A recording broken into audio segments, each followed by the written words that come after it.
សួស្តីទាំងអស់គ្នាសូមស្វាគមន៍មកកាន់ Channel ផ្កា Orchidea កុំភ្លេចជួយ Like Subscribe ផងណាថ្ងៃនេះ admin យករឿងថ្មីមកសម្រាយទៀតហើយសម្រាយសាច់រឿងអំពីការបដិជាចិត្តរបស់សត្វដូដូនិងរ៉ូរ៉ូក្នុងការសង្គ្រោះព្រៃរបស់ពួកគេពីភ្លើងឆេះដែលបង្កឡើងដោយមនុស្សធ្វេសប្រហែសដោយមានជំនួយពីមិត្តភ័ក្តិដំរីដែលទើបនឹងស្គាល់ជីវិតដ៏សុខសាន្តរឿងចាប់ផ្ដើមជាមួយនឹងទស្សនវិជ្ជាដ៏ស្រស់ត្រកាលនៃព្រៃត្រូពិចដែលមានទន្លេហូឡូហែជាកន្លែងដែលរ៉ូរ៉ូនិងដូដូរស់នៅក្នុងខ្ទមតូចមួយពួកគេបានរស់នៅដោយសន្តិភាពនិងចំណិនអាហារឲ្យគ្នាទៅវិញទៅមកដូដូបានយកចានដីឥដ្ឋតូចមួយទៅដងទឹកពីមាត់ទន្លេនៅទីនោះដូដូបានជួបដំរីញីធំមួយនិងកូនដំរីតូចដ៏គួរឲ្យស្រឡាញ់ដូដូបានចែករំលែកទឹកទៅឲ្យកូនដំរីហើយដំរីធំបានបាញ់ទឹកលេងយ៉ាងសប្បាយជាមួយដូដូបង្កើតបានជាមិត្តភាពដ៏កក់ក្ដៅ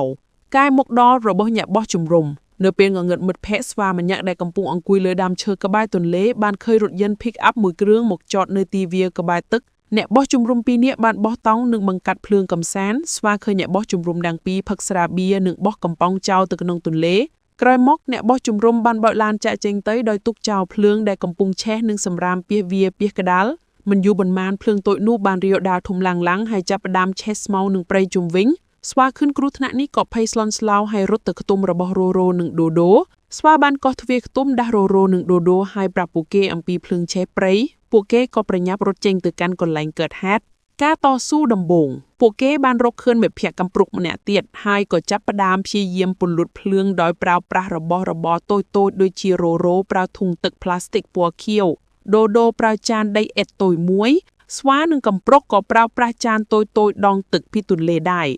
អ្វីត្បិតប្រែពួកគេខំប្រឹងប្រែងយ៉ាងណាក៏ដោយក៏ភ្លើងនៅតែរាលដាលយ៉ាងលឿនរ៉ូរ៉ូបានរងរបួនដៃដោយសារអណ្ដាតភ្លើងឆេះដូដូឃើញរបួននេះក៏យំដោយក្តីអាណិតភាពនឿយហត់នឹងការឈឺចាប់បានធ្វើឲ្យពួកគេអស់សង្ឃឹមជំនួយពីដំរីនិងការសង្គ្រោះព្រៃដូដូទៅហៅជំនួយដូដូបាននឹកឃើញដល់មិត្តភក្តិដំរីរបស់ខ្លួនហើយក៏សម្រេចចាប់រត់ទៅហៅជំនួយ